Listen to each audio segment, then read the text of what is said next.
If you're into the spooky dooky, Arkham Horror's got you covered. Hey everybody, how y'all doing? Tonight I'm going to be unboxing the Arkham Horror role-playing game, The Hungering Abyss from Edge Studios. So let's check it out. A chorus of howls, a ravenous hunger, and an endless abyss. Death has come to the cobbled streets of Arkham, Massachusetts.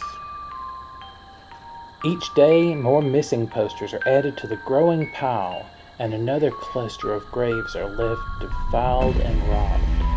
The police seem baffled or perhaps complacent, and the fate of the city rests in the hands of those who would risk themselves to uncover the truth of the hungering abyss.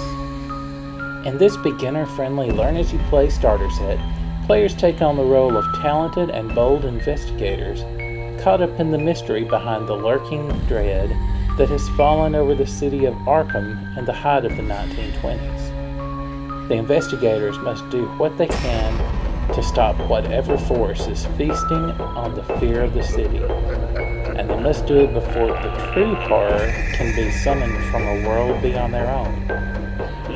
Up to 5 players and 1 game master can risk it all to save Arkham and the world.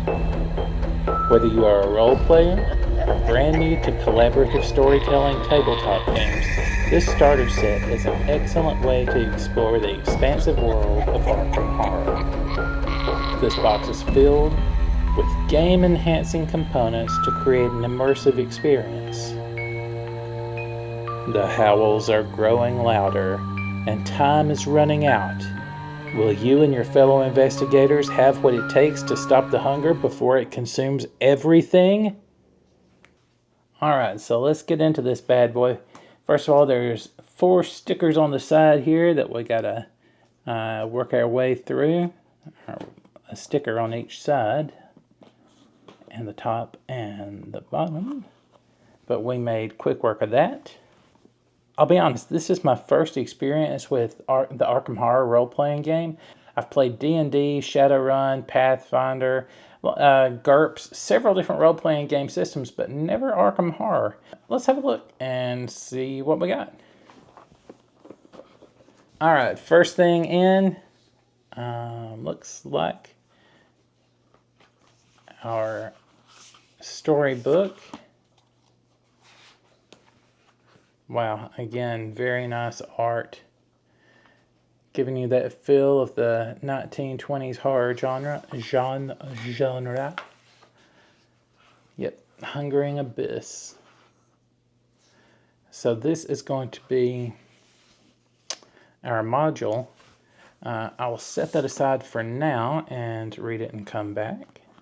So, Joe Diamond, is this a character sheet perhaps? What do we got? Yes, this is a pre-generated character.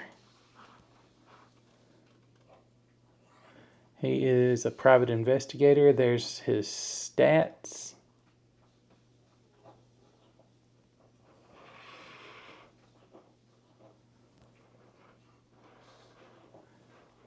So this is pretty good. There's your leveling options and insight. I'm glad that it came with pre-generated characters because a lot of times, especially when you're learning a new system, it just takes a really long time to generate your characters. So although I'm sure that you can generate your own characters, it's nice, at least in the beginning, when you're first getting used to a game, to just be able to jump right in and play. Let's see what this is. Oh. So this looks like it's going to be a clue that you're going to be able to hand out to your players. And by the way, it looks really nice. I love the feel of the old paper. Well, at least the look of the old paper. The feel just feels like paper, you know. These symbols were found scattered haphazardly across the walls, floors, and all tangible surfaces of Salvius's study sometime around the Dark Ages in 950 BC, exclusively in blood. Whoa. Okay, so let's have a look at these symbols.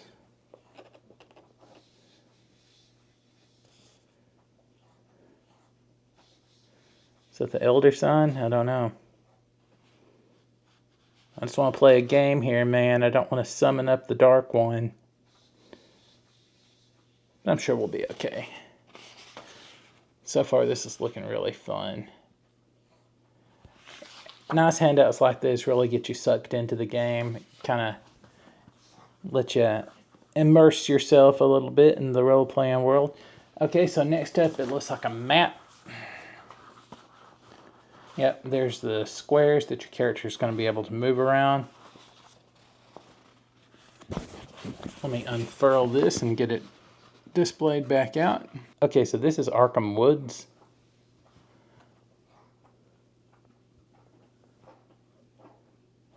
And I'm assuming you're going to be working your way over to this clearing where things have went down or up to a hole. Okay, and on the other side, there is a ritual site, complete with a spiraling staircase, and this is the pit. Here's some more pre-gen characters. It looks like William Yorick. He's a gravedigger. There's Rita Young. She is the athlete. There's Carolyn Fern. She's the psychologist. Always good to have one of those on hand, especially if you're losing your mind because you're seeing elder signs. And we have Daisy Walker. And she is the librarian. So she's going to look up old books for you, Necronomicons and whatnot. And let's see, what is this? This may be another handout. I believe it is. Looks like perhaps an autopsy report. I believe so. Yes, these are Ruth Turner's autopsy notes. Here's another map. St. Mary's Hospital. And on the back side, we have the graveyard. So this is the hospital. And on the back is the graveyard. Next, we have a map of Joe Diamond's house. And on the back is Peter Warren's house. Okay, so what do we got up next here? This looks like punch cards. Uh-oh. Those are brains. I have a feeling that means something about sanity points. So, yeah. Feeling more Call of Cthulhu-esque already. And I'm not sure what these guys are. There's yellow ones, red ones, and not sure if there's gray ones maybe, but it's got a little treasure chest on it. Those look like claw marks. Those look like, oh, those are shotgun shells. Okay, that's good. So this is going to be your ammo, I guess. And don't know what that is, but it doesn't look good for the players. It looks like tentacles. Oh, and on the back of the brains, there are hearts. So I'm going to assume that's hit points or health.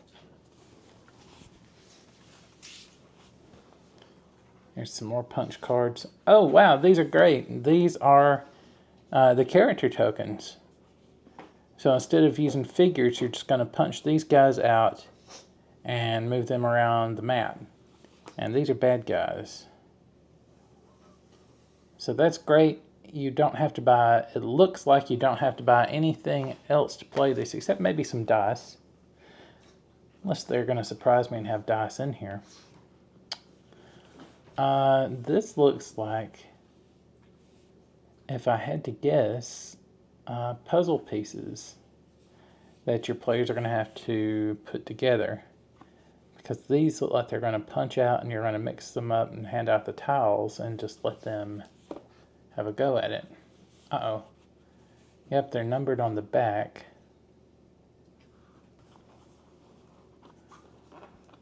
Okay, what is this here? Perhaps a DM screen? Yeah. This is a DM screen, and it's got a trauma table on it. So roll 1d6 and add 1 for each existing injury. And this tells you what happens to the characters. There's some simple actions and complex actions. Over here we have during the investigator's turn, what things that they can do. During the enemy's turn, the things that they can do, and reactions. And over here is the injury table. Now we're getting down to some of the last items in the box. Oh no, don't tell me. Did they also include dice?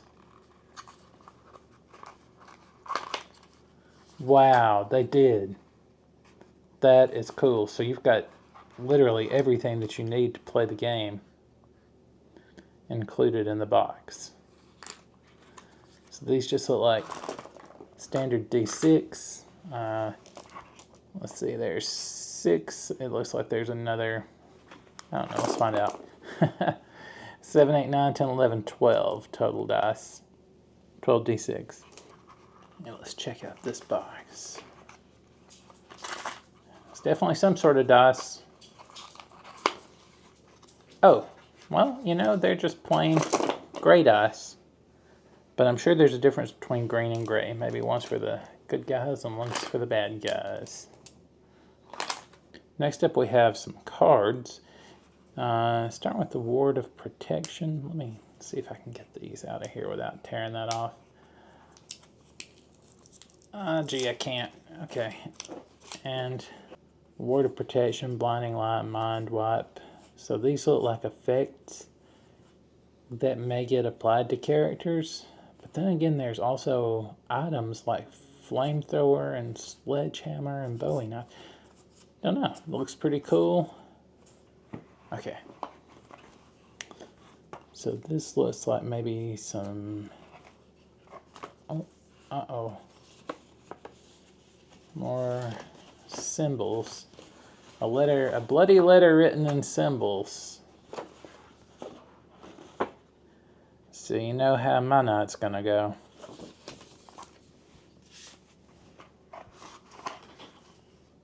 And we have another letter written in symbols. And the last thing in the box looks like more character cards.